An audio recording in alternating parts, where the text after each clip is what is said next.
স্বাগতম দর্শক বন্ধুরা, আপনাদের সকলকে আমি অনুপ বিশ্বাস। আজ 8ই জুলাই আর আপনি দেখছেন এটাই রিয়ালিটিতে মিডল ইস্ট মর্নিং নিউজ।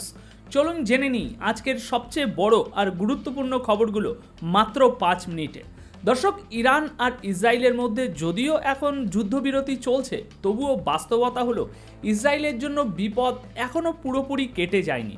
সম্ভবত এটা যুদ্ধের শেষ নয়, বরং একটা নূতন অধ্যায়ের শুরু। একটা এমন অধ্যায় যেখানে উপরে শান্তির চাদর বিছানো থাকলেও তার নিচে লুকিয়ে আছে বিস্ফোরণে ভরা এক ময়দান। দর্শক, গাজায় ইসরায়েলি সেনাবাহিনীর উপরে এক ভয়ঙ্কর হামলা হয়েছে। অনেক সেনা নিহত হয়েছে, কিছু জীবন্ত পুড়ে মারা গেছে, আর আহতদের অবস্থাও অত্যন্ত আশঙ্কাজনক। আর এখন এই খবর পৌঁছে গেছে নেতানিয়াহুর কাছেও, যিনি কিছুদিন আগেই ডোনাল্ড ট্রাম্পের সঙ্গে গাজার মানুষদের অন্য দেশে পাঠানোর পরিকল্পনার কথা বলছিলেন। তাই এই ঘটনার খবর তার জন্য সত্যি একটা লজ্জার বিষয়। দর্শক, গাজার সময় অনুযায়ী গতকাল সোমবার রাতে ফিলিস্তিনি প্রতিরোধ যোদ্ধারা একটি ফাঁদ পেতে ইসরায়েলি বাহিনীর উপর ভয়াবহ হামলা চালিয়েছে। আর এই হামলায় কমপক্ষে 6 জন ইসরায়েলি সেনা নিহত হন এবং 16 জনেরও বেশি আহত হন, যাদের মধ্যে অনেকের অবস্থা আশঙ্কাজনক। লেবাননের চ্যানেল আল মায়াদিনের 8ই জুলাইয়ের রিপোর্ট অনুযায়ী এই হামলা উত্তর গাজার বেত হানুন এলাকায় ঘটেছে এবং এটি খুব সুচিন্তিতভাবে ও সংগঠিতভাবে চালানো হয়। রিপোর্ট এমনটাই বলছে।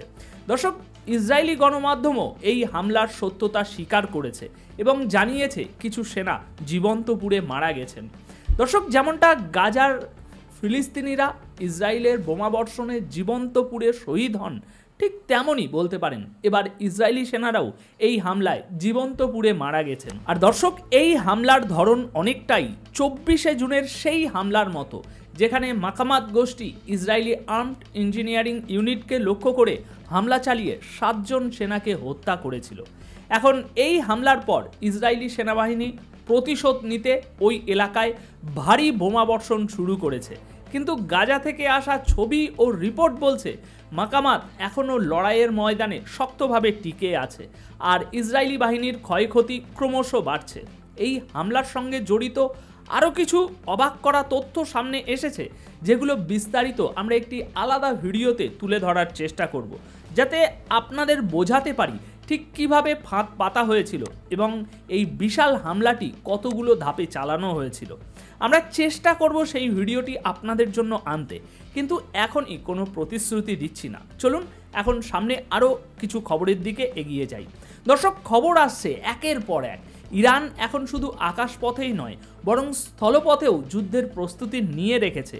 প্রেস টিভির রিপোর্ট অনুযায়ী 500 জন ইরানি সেনাকে ইসরায়েলের সীমান্তের কাছাকাছি মোতায়েন করা হয়েছে, আর এই সেনারা যে কোনো মুহূর্তে স্থল আক্রমণ শুরু করতে পারে। অর্থাৎ সব প্রস্তুতি সম্পন্ন, এখন শুধু নির্দেশের অপেক্ষা। অন্যদিকে ইসরায়েলও তাদের সীমান্তে সেনার সংখ্যা 3 গুণ বাড়িয়ে দিয়েছে। গোলান হাইটস থেকে গাজা স্ট্রিপ পর্যন্ত ট্যাঙ্ক, নজরদারি ড্রোন, স্যাটেলাইট অ্যালার্ট সবকিছুই এখন অ্যাক্টিভ মোডে। কিন্তু এবার বিপদ শুধু ইসরায়েলের মধ্যেই সীমাবদ্ধ নয়, কারণ একজন ইসরায়েলি সেনা কর্মকর্তা প্রেস ব্রিফিংয়ে জানান, এখন ইরান আর কেবল একটি দেশের শত্রু নয়, ইরান এখন ইউরোপকেও তাদের র্যাডারের আওতায় নিয়ে এসেছে। রিপোর্ট বলছে ইরান খুব দ্রুত গতিতে মিসাইল তৈরি করছে, আর এই মিসাইলগুলো এখন বার্লিন, প্যারিস, রোম, ইউরোপের এই সমস্ত জায়গায় আঘাত আনতে সক্ষম। আমেরিকার প্রতিরক্ষা সংস্থা ও ইসরায়েলি গোয়েন্দা সংস্থা সতর্ক করেছে, আগামী কয়েক বছরের মধ্যেই ইরানের কাছে 20,000-এরও বেশি মিসাইল থাকতে পারে, যার মধ্যে অনেকগুলো পরমাণু অস্ত্রবাহী হতে পারে। আর এই সতর্কবার্তা হঠাৎ করে আসেনি, এর পিছনে অনেক বড় কারণ আছে। 13ই জুন ইসরায়েল ইরানের উপরে বড়সড় সামরিক হামলা চালায়। ইসরায়েলের গোপন সংস্থা মোসাদের টার্গেট ছিল ইরানের পারমাণবিক বিজ্ঞানীরা এবং রেভলিউশনারি গার্ডসের শীর্ষ কর্মকর্তারা। ইসরায়েলের ফাইটার জেটগুলো ফর্দো, নাতাঞ্জ ও ইস্ফাহান এই 3টি গুরুত্বপূর্ণ পারমাণবিক ঘাঁটিতে বাংকার বাস্টার মোবাইল বর্ষণ করে। দর্শক, এই সমস্ত কিছুই হলো সেই কারণ যেগুলো আজ ইরানকে এই মোডে আসতে বাধ্য করেছে।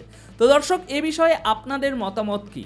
ইসরায়েলি সেনারা যেভাবে আজ নিহত হয়েছে, আগুনে জ্বলে পুড়ে মারা গিয়েছে, সে বিষয়ে আপনারা কি মন্তব্য করতে চাইবেন কমেন্ট বক্সে অবশ্যই জানিয়ে যাবেন। পারলে ভিডিওটি শেয়ার করবেন সেই সমস্ত মানুষদের কাছে যারা এই সত্যগুলো জানতে চায়। ধন্যবাদ আপনাদের সকলকে।